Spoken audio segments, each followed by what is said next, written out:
क्या आप जानते हैं भगवान जगन्नाथ का असली रूप यह लकड़ी की मूरत नहीं बल्कि एक चमकता हुआ नीला पत्थर था जिसे नीलमाधव कहा जाता था। आखिर वो दिव्य पत्थर गायब कहाँ हो गया और भगवान अधूरी मूरत में क्यों बदल गए? यह कहानी मालवा के राजा इंद्रद्युम्न से शुरू होती है। उन्हें पता चला कि ओडिशा के घने जंगलों में भगवान विष्णु साक्षात नीलमाधव के रूप में पूजे जाते हैं।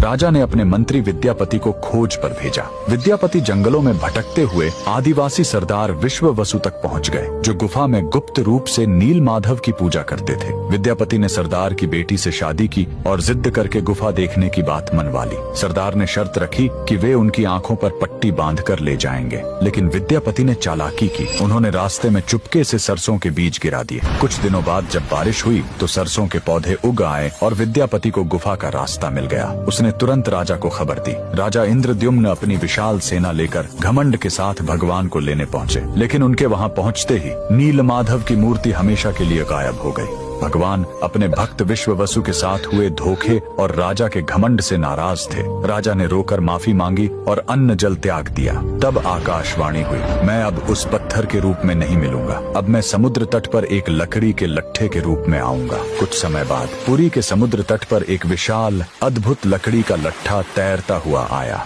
राजा समझ गए कि यही भगवान का नया रूप है। उन्होंने तुरंत आदेश दिया कि इस पवित्र लकड़ी से भगवान की मूर्ति बनाई जाए, लेकिन समस्या यह हुई कि वह कोई साधारण लकड़ी नहीं थी। जैसे ही राज्य के बड़े बड़े कारीगर उस पर छेनी हथौड़ा चलाते, उनके औजार ही टूटकर बिखर जाते। उस दिव्य लकड़ी पर खरोंच तक नहीं आ रही थी। तब स्वयं भगवान विश्वकर्मा एक बूढ़े शिल्पकार के रूप में आए। उन्होंने कहा, मैं इससे मूर्ति बनाऊंगा, लेकिन मेरी एक शर्त है, 21 दिनों तक कमरा बंद रहेगा। अगर बीच में दरवाजा खुला तो मैं काम छोड़कर चला जाऊंगा। राजा मान गए। 15 दिनों तक अंदर से छेनी चलने की आवाज आती रही, लेकिन फिर सब एकदम शांत हो गया। रानी गुंडिचा को लगा कि बूढ़ा शिल्पकार शायद अंदर मर गया है। घबराहट में उन्होंने दरवाजा खोल दिया। अंदर देखा तो शिल्पकार गायब था और वहाँ भगवान जगन्नाथ, बलभद्र और सुभद्रा की अधूरी मूर्तियां थीं। राजा बहुत दुखी हुए, लेकिन तभी भगवान ने संकेत दिया कि वे इसी अधूरे रूप में रहकर भक्तों को दर्शन देना चाहते हैं।